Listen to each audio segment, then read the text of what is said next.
the mission NASA will never talk about. They don't deny it outright. They don't confirm it either.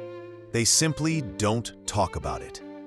In the long and celebrated history of NASA, Apollo landings, space shuttles, Mars rovers, there exists a category of missions that never appear in documentaries, school textbooks, or press conferences. Missions with missing footage, missions with sealed files, missions acknowledged only through fragments, leaked documents, and testimonies quietly withdrawn. This is the story of one such mission, not officially named, not officially explained, and, according to NASA, not officially important. Yet everything about it suggests the opposite. A mission that slipped through the record. In the late Cold War era, NASA launched dozens of classified and semi-classified missions under the justification of national security. Most of these were later declassified. Spy satellites, experimental propulsion tests, orbital surveillance platforms. But one mission remains different. It appears in launch manifests, but not in mission summaries. It has an assigned payload mass, but no public payload description. It has astronauts linked to it, but no official crew biographies mention it.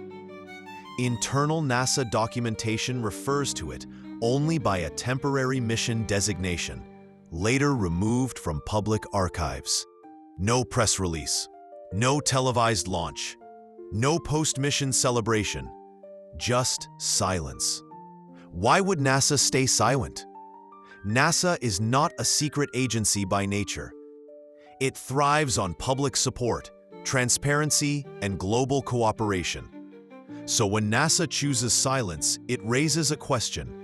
What could be so sensitive that even decades later, it remains buried?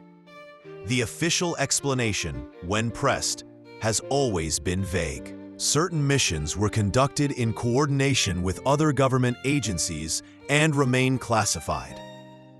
But classification usually expires. Technology becomes obsolete. Threats disappear. This one didn't. The anomaly detected in orbit. What we know comes from secondary sources, engineers, telemetry analysts, and declassified fragments. The mission's primary objective, according to leaked planning notes, was not exploration. It was observation, not of Earth, not of the Sun, but of something already in orbit, something that wasn't launched by NASA. Tracking data from the late 1960s and early 1970s shows unidentified objects in near-Earth orbit that did not match Soviet or American launches. Their trajectories were controlled. Their orbital decay patterns were wrong, too stable, too deliberate. NASA publicly attributed these to debris misidentification. Privately, internal memos suggest otherwise. A payload that didn't make sense. The mission carried instruments that, on paper, didn't belong together.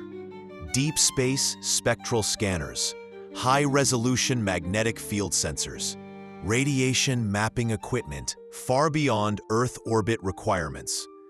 This wasn't a mission to study Earth.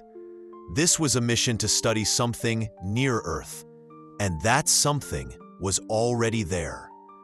The lost transmission.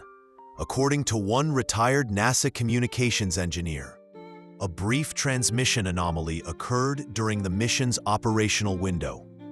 The signal didn't originate from Earth, and it didn't originate from the spacecraft either. It appeared responsive. The anomaly lasted less than 90 seconds before being scrubbed from official logs. The explanation given later was signal reflection, but reflections don't respond. Astronauts who never spoke again. 2 astronauts linked to mission training records quietly vanished from NASA's public narrative.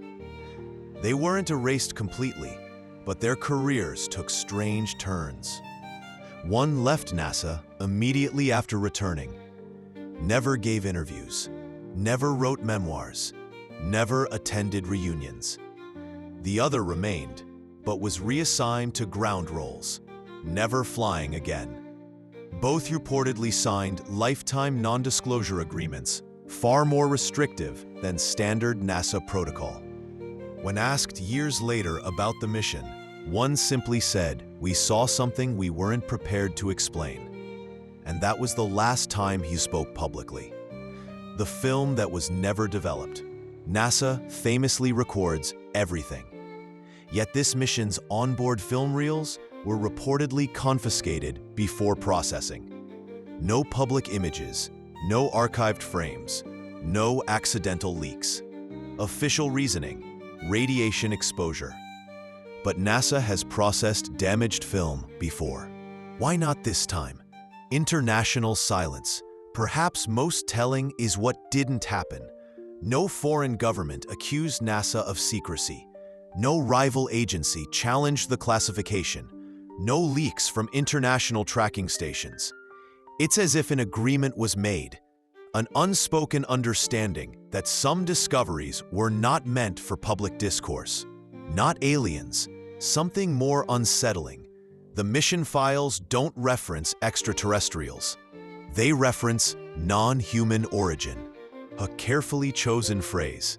Not saying from another planet, not saying intelligent life, just not human. That distinction matters because it opens the door to possibilities far more disturbing than visitors from distant stars. Why the mission still matters.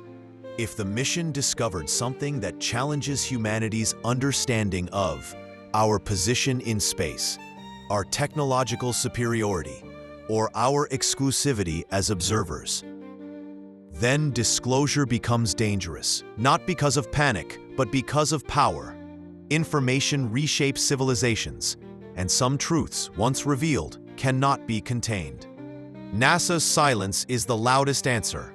NASA continues to deny nothing and confirm nothing. They simply redirect. But silence, sustained for decades, is not accidental. It is policy. So here's the question that lingers, not in space, but here on Earth. If this mission discovered nothing, why is it still classified? If it posed no threat, why erase its crew from history? If it was routine, why does NASA refuse to talk about it even now? Maybe the mission didn't prove we are not alone. Maybe it proved something far more unsettling, that we were never the first ones watching the skies, and that whatever was up there noticed us watching back. NASA may never talk about this mission, but silence, in a universe this vast, is never empty. It's waiting.